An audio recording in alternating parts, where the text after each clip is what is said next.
everybody for joining us for our third installment of Faces, Her Story, featuring Jessica Calalang, who is the quote-unquote ice princess. Before I get into Jessica's background, I wanted to go ahead and also introduce who is going to be our moderator for this interview, who is Jennifer Palasak. Jennifer is the Director of Operations for In-Home Experts here at AT&T. Jennifer has 25 years with the company and 10 years with Faces. She is also the Faces DFW president and is married to her husband Chaz and has two kids, Kaylee and Carson. So thank you, Jennifer, for agreeing to do this. And then I'd also like to introduce the woman of the hour, Jessica Calalang.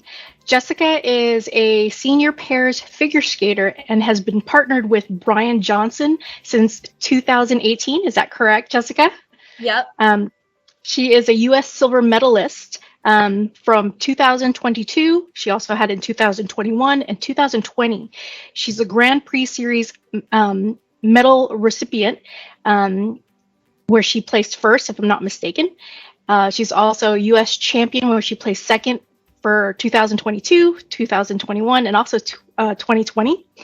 That's just the tip of the iceberg, if you will, pun intended. She's also been one of the 2021 Warsaw Cup finalists as well, and hails from, I guess, Irvine, California right now, but you are originally from Glenview, Illinois, where you started skating when you were 5 years old. So Thank you for joining us. And so without further ado, I'd like to go ahead and hand this over to Jenny, who will actually be interviewing the Ice Princess. Hope you all enjoy. Jessica, thank you so much for taking the time out of your very busy schedule to chat with us today. So how's everything going for you? Things are going really well. Right now, my partner and I are alternates for the World Championships. So we are trying to, continue skating a little bit, just in case we are called upon. And we're just having fun with it. Oh my gosh, World Championship. That's amazing. Mm-hmm. So what got you into the sport of ice skating? So when I was 5 years old, I moved to a new city in Palatine, Illinois, and my grandparents signed me up at the ice complex just for the beginner learn to skate classes, just to give me something to do as an activity. And then from there, you just taken off with it, and here you are, amazingly successful. So there are a few Filipinas that are ice skaters. How do you feel that you are different from the rest of your peers? Being a Filipina, I have like really great pride to be Filipina, and there are not a lot of others at the ice skating rink that are of the same culture. So I feel very unique and I feel very special, and I carry that feeling on the ice when I'm training, when I'm skating, that I am out there to shine my own light. So during this time, has anybody ever treated you differently for being Filipina? I don't think so. When I'm skating, I really just focus on myself and what I can control. And if someone has something negative to say, I don't even bat an eye, because I know who I am as a girl, I know who I am as a woman, and I know what I'm capable of, regardless of what anybody says. I love that. I love how that you're so grounded in who you are and also being a Filipina. What hurdles, if any, have you faced to get where you're at now, and how did you overcome them? So the biggest hurdle that I have faced was something that happened last year. In January 2021 at the U.S. Figure Skating National Championships, there's always a routine drug test just to make sure you're not taking any performance-enhancing drugs. And I provided a urine sample, and then I found out a month later that my sample came back positive for a performance-enhancing drug. And that is something totally uncharacteristic of me. being an elite athlete, I'm very aware of what I put in my body. You know, I make sure that I have clean fuel and like taking the right steps for recovery and like, you know, all the puzzle pieces. And so to have this positive test come up was very shocking to me, and I was very surprised. And what that does, when you get a positive test, you get immediately suspended from all competitions, all funding, all camps, anything where you're sponsored by US Figure Skating, anytime you're in a competition. So from February 12th to September 30th, I was suspended from competitive figure skating. And that was the hardest thing that I ever had to go through. Because of the nature of the situation, you know, I could only control so much. I could give the lawyers, you know, the products that I was using. I could give, you know, the times and how much I was of whatever I was putting into my body. But in the end, I had to listen to the lawyers. I had to go on their timeline. I had to go on the scientist timeline. So this situation really taught me patience. It really put everything into perspective of what is important and what can I prioritize to make me feel like I'm putting my life in control versus this drug violation that I was going through.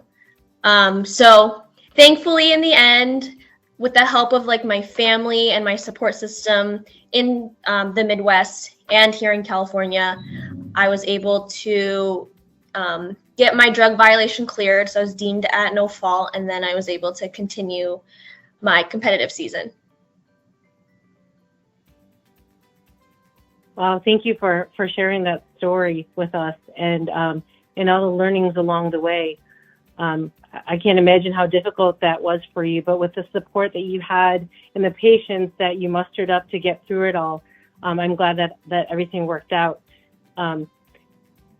So in life, we do have people who really lean in and impact, you know, our trajectory in life. So Jessica, being where you are today and the success that you've had, who are the influential people in your life and why? Oh man. Well, in skating, it takes a village. And with everything I was going through last year, it was very hard for me to stand up on my own because I felt like so defeated and, you know, nothing was going the right way. So when everything hit the fan, my mom and my dad, they both came out here, and they were out here in California with me for 3 weeks. And that was something that really helped me get through that time. And while we were discussing possible avenues that this situation can go, they reminded me of like how strong I am and how, you know, we're going to work together to figure this out. And, you know, feeling that love and comfort really powered me through to get to the other side, you know, standing tall with my own 2 feet. And so just my parents mean the world to me. They have given me so much, and I would not be the person that I am today if it wasn't for them. Yeah, that's awesome that you have such a strong support structure, and your parents, you know, were there for you to help support you through that time. Yeah. Okay. This one might be easy for you. So what gets you up in the morning, and what makes you want to be a champion ice skater? So skating every day it's fun. It's great because you can jump, you can spin, you could do all these sorts of movements. But it's also very challenging. And so for me, I love the challenge of having to be super focused when you're practicing. I love being aware of my body and when I'm doing some certain skills, and when something is feeling off, or like if the timing is, you know, not what it felt like yesterday, the challenge of trying to figure that out is really fun for me. It's like a puzzle in a way. And I also I love the daily grind I love putting in the work, putting in the hours, the sweat, like, you know, the cardio. Like, that is my favorite part of skating. So Jessica, if you could go back in time and talk to your younger self and tell your younger self anything that would change the trajectory of your life, what would you tell your younger self and why? If I could do that, I would tell my younger self, just believe in yourself, believe what you can achieve, and no dream is too big. You know, you take one day at a time, but really believe in yourself ferociously, and, you know, you will get very far in life as long as you stick to that. I love that. So you may not know this, but you are a role model to little girls of color in this sport. What piece of advice would you provide to our Pinay sisters to be successful? Honestly, it'd be the same thing that I would tell my younger self, is just believe that you can achieve whatever you put your mind to. Your mind is a very powerful tool, whether people want to believe that or not. And if you set your mind to look at a goal or something you want to accomplish, if you put your blinders on and you focus on that, you will achieve it. No problem. So Jessica, I know you're really busy, and we so appreciate you taking the time out to chat with us today. And we're looking forward to all of your success and to your continued training. Is that how you want? Well, thank you again, Jessica, for taking the time out, as well as Jennifer. Both of you are actually boss ladies, in my opinion, and I know both of you are very influential, as well as we do look up to you as role models. So thank you for doing what you do. Continue to success, both of you. And Jessica, we're going to get the gold, right? We being Filipinas. Yep, yes, we are. Next Olympics.